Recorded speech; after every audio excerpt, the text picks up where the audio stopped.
Assalamualaikum warahmatullahi wabarakatuh. Perkenalkan, saya Reski Kurniawati dari program studi Ilmu Pengetahuan Sosial kelas 3C dengan nomor induk mahasiswa 2323270053. Baiklah, di sini saya akan membuat video pembelajaran mengenai stratifikasi sosial. Apa sih stratifikasi sosial itu? Stratifikasi sosial adalah pengelompokan masyarakat ke dalam kelas-kelas secara bertahap berdasarkan status sosial, ekonomi, dan budaya. Stratifikasi sosial juga disebut lapisan antar masyarakat. Stratifikasi sosial menciptakan hierarki dalam masyarakat, di mana individu atau kelompok dengan atribut lebih dihargai berada di lapisan atas. Ada beberapa jenis atau dasar pembentuk stratifikasi sosial. Stratifikasi sosial tidak berbentuk dengan sendirinya. Ada 7 jenis atau dasar pembentuk stratifikasi sosial yang tidak semua orang bisa memilikinya. Oleh sebab itu, muncul lapis-lapisan untuk membedakan mereka yang memiliki prestige dan tidak memiliki prestige. Satu, yaitu ada kekayaan. Kekayaan menjadi dasar pembentuk stratifikasi sosial karena adanya perbedaan kemampuan dalam memenuhi kebutuhan hidup. Seseorang yang memiliki harta lebih banyak diletakkan di lapisan sosial teratas.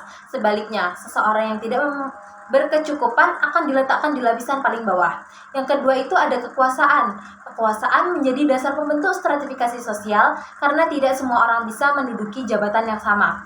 Hal ini membuat individu yang memiliki kekuasaan ditempatkan di lapisan sosial atas, seperti presiden, menteri, gubernur, dan sebagainya, karena mereka memiliki wewenang dan menguasai dan mengatur jalannya pemerintahan. Yang ketiga itu ada kehormatan. Stratifikasi sosial berdasarkan kehormatan ditempati oleh mereka yang dianggap memiliki kemampuan untuk memimpin, berjiwa karismatik, atau seseorang yang tinggal di wilayah tertentu dalam waktu yang lama.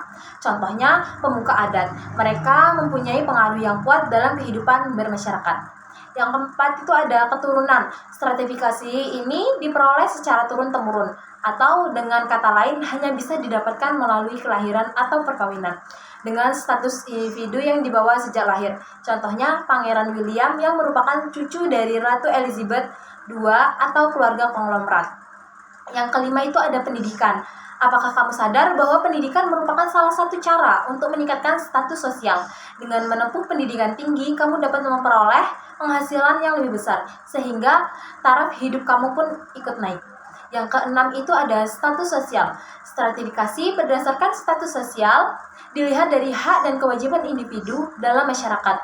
Jika stratifikasi ini juga bisa berubah tergantung di mana tempat individu itu berada. Misalnya, ibumu adalah seorang CEO perusahaan teknologi. Di kantornya, ia menempati posisi yang paling tinggi. Akan tetapi, saat dia pulang ke rumah, status ibumu sama seperti ibu-ibu lainnya, yaitu ibu rumah tangga. Yang ketujuh itu ada gaya hidup. Dengan adanya globalisasi, kehidupan masyarakat semakin maju. Ditambah kehadiran media sosial yang membuat orang berlomba-lomba tampil paling menarik dan ingin dihargai. Hal ini membuat gaya hidup menjadi dasar pembentuk stratifikasi sosial. Ada juga beberapa fungsi stratifikasi sosial. Yang pertama itu ada di bidang ekonomi. Fungsi stratifikasi sosial dalam bidang ekonomi yaitu ada beberapa di antaranya. A, yaitu alat pembagian kerja. Artinya stratifikasi sosial berfungsi sebagai alat pembagian kerja peran individu di tempat kerja. Ada memiliki perusahaan sebagian HRD, bagian keuangan, bagian pemasaran, dan sebagainya. Yang kedua itu ada distribusi hak istimewa. Setelah memperoleh posisi pekerjaan, stratifikasi sosial kembali digunakan untuk menentukan gaji, wewenang, dan kewajiban individu. Sudah pasti mereka yang berada di posisi teratas memperoleh distribusi hak istimewa yang lebih besar. Yang ketiga itu ada penentu status sosial. Stratifikasi sosial menunjukkan perbedaan gaya hidup dan keistimewaan yang dimiliki seseorang. Contohnya, waktu vaksin COVID-19 ada di Indonesia. Yang memiliki akses untuk memperoleh suntikan pertama yaitu selebritis, pejabat, dan influencer. Mereka mempunyai pengaruh yang kuat untuk membujuk masyarakat agar melakukan vaksinasi. Yang keempat itu ada alat solidaritas. Berada di lapisan sosial yang sama membuat hubungan antar kelompok menjadi lebih solid. Yang kelima itu ada pendorong mobilitas sosial. Siapa sih yang nggak mau menjadi lapisan di atas? Adanya stratifikasi sosial mendorong seseorang untuk meningkatkan taraf hidupnya, mengenyam pendidikan, dan memperoleh gaji yang lebih besar, membuat mereka mendapatkan kebutuhan hidup yang lebih baik. Yang kedua itu ada di bidang ekonomi. Fungsi stratifikasi sosial dalam bidang politik yaitu sebagai berikut. A. Penentu peran dan wewenang. Kamu masih ingatkan yang kewajiban seseorang dilihat dari beberapa besar kekuasaan yang ia punyai. Fungsi stratifikasi dalam bidang politik bertujuan untuk memenuhi wewenang dalam kehidupan. Yang kedua itu ada mobilitas politik. Fungsi yang kedua adalah mobilitas politik, artinya stratifikasi sosial memotivasi individu atau kelompok untuk menduduki jabatan pemerintahan. Tujuannya untuk mendapatkan kekuasaan yang lebih tinggi agar bisa membantu menyalurkan aspirasi masyarakat. Yang ketiga itu ada di bidang pendidikan. Fungsi stratifikasi sosial dalam bidang pendidikan yaitu sebagai berikut. A. Pengelompokan peserta didik. Nggak cuma ekonomi dan politik, lapisan sosial juga berlaku pada sistem pendidikan. Siswa akan dikelompokkan berdasarkan usia dan kemampuannya, mulai dari PAUD, sekolah dasar, sekolah menengah pertama, sekolah menengah atas, hingga perguruan tinggi. Yang B itu ada motivasi untuk meningkatkan kemampuan. Tingkatan dalam sistem pendidikan mendorong siswa untuk meningkatkan prestasi akademik untuk menggapai cita-cita mereka. C, yaitu mendorong mobilitas sosial dan kompetensi.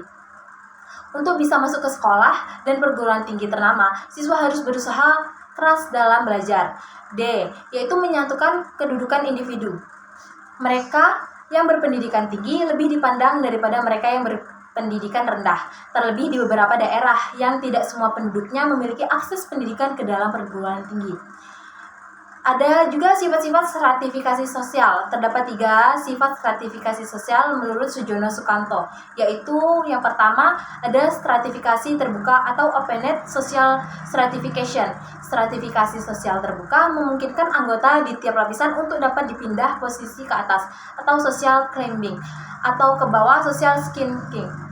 Tentu saja diperlukan usaha untuk mencapai puncak tertinggi, salah satunya lewat pendidikan. Stratifikasi ini bersifat dinamis sehingga siapapun bisa melakukan mobilitas sosial. Yang kedua itu ada stratifikasi tertutup atau closed social stratification. Stratifikasi sosial tertutup biasanya terjadi pada lingkungan kerja atau keluarga, konglomerat. Kalau sekarang sih disebutnya old money. Sistem pelapisan sosial ini cenderung kaku dan membatasi anggotanya untuk menikah dengan orang di luar klan mereka. Yang ketiga itu ada stratifikasi campuran. Stratifikasi sosial campuran adalah kombinasi antara stratifikasi sosial terbuka dan stratifikasi sosial tertutup. Pelaku diingatkan individu dan mengalami stratifikasi campuran. Baiklah, itulah tadi hasil materi pembelajaran dari saya. Saya tutup. Wassalamualaikum warahmatullahi wabarakatuh.